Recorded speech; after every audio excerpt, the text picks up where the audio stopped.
Good day to all of my learners in this Marinas Integrated High School. I am your teacher, Sir Joed, in Understanding Culture, Society, and Politics. We have this pre-recorded video for those learners who needs to catch up with our lesson about civilization. But before we continue watching this video lesson in YouTube, I want you to answer our preparatory activities entitled the 3-in-1 Learning Station on pages 36 to 37. The lesson that I'll be discussing for you today is all about the early civilization and the rise of state. You can open your module on page 40 to 41 so that you can follow. I'll be discussing how civilization starts and how the rise of states came from it. The objectives of these lessons are analyze the first historical civilization that emerged around the world. Second, explore the significance of human material remains in artifactual evidences in interpreting cultural and social processes. Last, determine the role of culture in human adaptation. So, the word civilization or the word civilization came from two Latin words, which are civis and civets, which means inhabitants of the city, civis, urban community, civets. Civilization is a highly organized society marked by advanced knowledge of trade, government, arts, science, and written language. So, early civilization. We will be discussing the first early civilization, Mesopotamia, which means land between two rivers.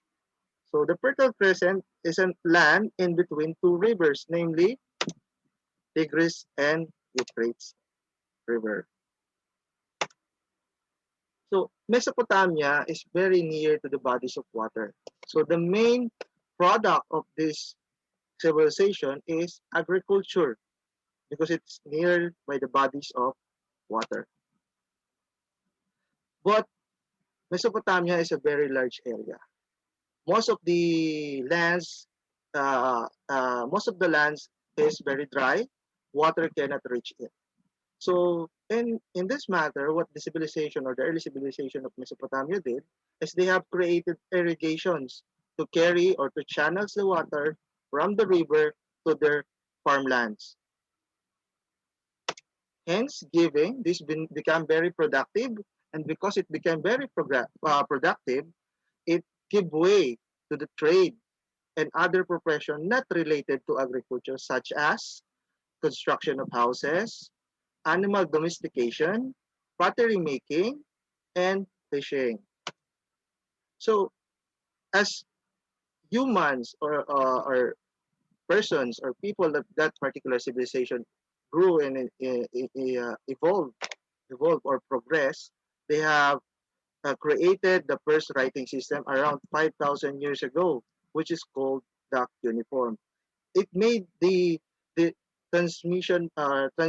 transfer of ideas, concept, trades, and even the records of history very much easier.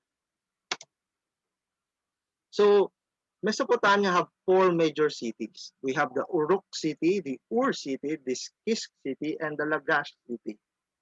And in every city, on the center of it, there's a particular structure, which we call the ziggurat.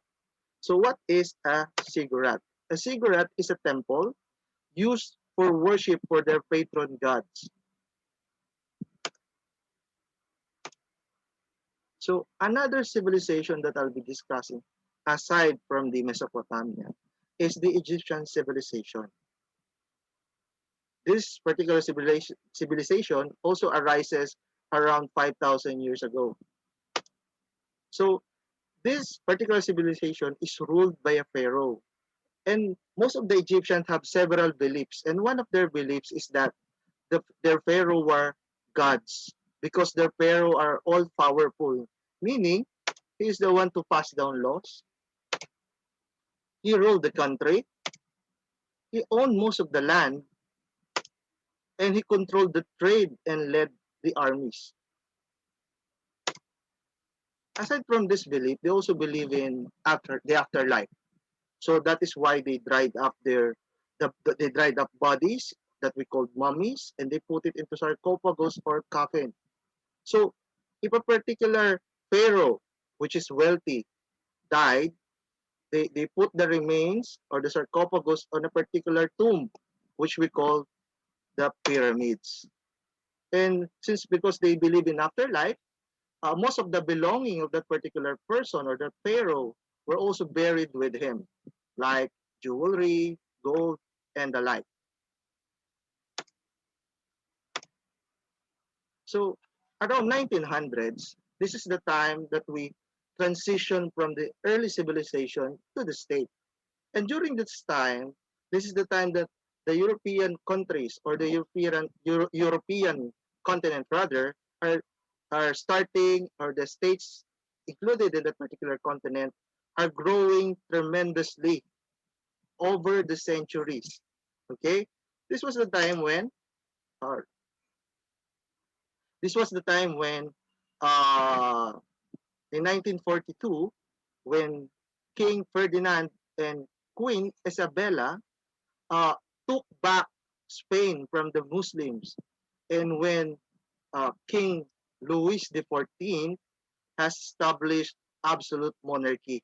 Absolute monarchy means that all of the authority, in terms of trade, in terms of passing down laws, legislation, falls under the rule of the monarchs. And from this particular situation or civilization or state, uh, this during 1914 is the time when every country of the world want to establish or showcase their strength and superiority among other countries, which started the World War One. It lasted until 1918. It was ended by the Versailles or the Treaty of Versailles, which kept the peace, but not for too long, because in 1939 it also sparked another war. This is World War II, when Germany invaded Poland, okay? And Britain and France retaliate with war.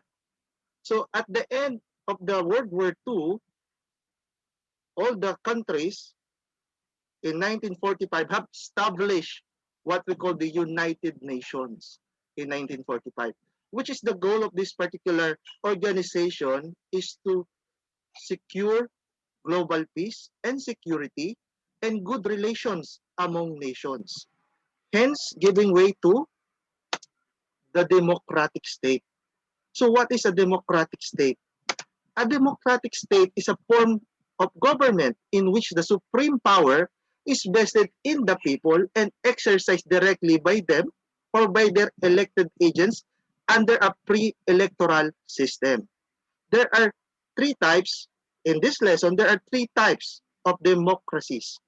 The first one is what we call the representative democracy, which means that the people select a particular person or individual or to carry out the business of governance in their particular state. Then we also have the direct democracy, meaning the people participate in every decision in terms of political, okay, on their particular state. And lastly, we have constitutional, meaning the power of the leaders are limited within a particular or under the constitution, which we value the rights and respect every individual or the minorities of that particular state. And the Philippines under this particular democratic or democracy or means of managing government. Okay. Okay. So, so learners, I want you to answer, okay, our activities. The first one will be under Learning Task 6, A Better Me in My Society on page 44 module. And lastly, for your activity, In this particular lesson, you will be answering learning task number 7, hashtag I will survive, on pages 45 to 46. Write your answer on a short band paper and submit your activities via messenger group or to your advisor during module retrieval. For any questions or clarification regarding the lesson or the activities, you may send a message in our messenger group. Thank you and God bless.